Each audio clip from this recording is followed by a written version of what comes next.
اب اس کو فکر لگی، اپنے شوہر کی ایک ایک چیز کی فکر لگی. اور بھائیوں میں حقیقت بتاؤں تو یہ محبت ہماری مشرقی بیویوں میں ہے، مغربی بیویوں میں نہیں ہے. بلکہ حقیقت تو یہ ہے کہ عربی بیویوں میں بھی یہ بات نہیں ہے. ہاں یہ سن لیں. اس لیے حکیم الامت حضرت تھانوی رحمت اللہ علیہ نے ایک جگہ لکھا ہے غالباً جس کا مفہوم یہی ہے، فرمایا کہ ان بیویوں کی قدر کرو، یہ مشرقی اور ایشیائی بیویاں، ان کی قدر کرو. تمہاری بیوی ایک وقت میں بیچاری دھوبن بھی ہے، باورچن بھی ہے، اور جمعدارنی بھی ہے، اور دائی بھی ہے، اور ڈاکٹرنی بھی بن گئی. ایک ہی وقت میں وہ کپڑے بھی دھو رہی ہے، وہ کھانا بھی پکا رہی ہے، وہ صفائی بھی کر رہی ہے، بچوں کو بھی سنبھال رہی ہے. اور شوہر صاحب سمجھتے یہ کرتی کیا ہے گھر میں، کرتی کیا ہے. ایک دن آپ کو باورچی خانہ سنبھالنا پڑے اور ایک دن بچوں کا پخانا دھونا پڑے، ایک دن ایک دفعہ. ایسے ایسے نازک مزاج ہوتے ہیں، کہتے ہیں میرا تو پخانے کو دیکھ کر اتنا دل متلاتا ہے کہ کیا نکلتی ہے، کیا ہوتی ہے. تو بچے کے پخانا دیکھ کر کیا کرتا ہے، اور جو بیچاری صبح شام دھوتی ہے وہ کیسے دھوتی ہے. تو یہ رشتہ بھی بڑا عجیب، بیویوں کا رشتہ اور شوہر کا رشتہ. اللہ نے اس کو بھی ذکر کیا بازواج. اور پانچواں عشیرہ، خاندان. خاندان تمہارا خاندان خاندان کی، یہ خاندان سے جو محبت ہے، اسلام میں یہ بھی مطلوب ہے کہ اپنے خاندان والوں سے محبت کرو. اور اسلام نے خاندانی نظام کی حمایت کی ہے، بلکہ اللہ نے خاندانی رشتوں کو، خاندانی نظام کو اللہ نے اپنے احسانات میں سے ایک احسان قرار دیا. میں دیکھو میرا احسان، میں نے تمہارے لیے رشتے بنائے ہیں، رشتے، یہ میرا احسان ہے، یہ رشتے بنائے. اسلام خاندانی نظام کا حامی ہے. آج آپ جانتے ہیں مغرب کے اندر خاندانی نظام ٹوٹ پھوٹ چکا.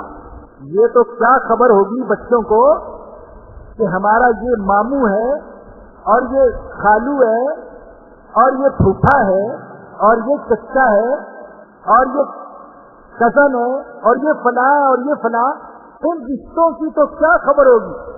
وہاں تو ایسے ایسے بدنصیب بھی ہیں جن کو اپنے باپ تک کی خبر ہے کہ ہمارا باپ کون.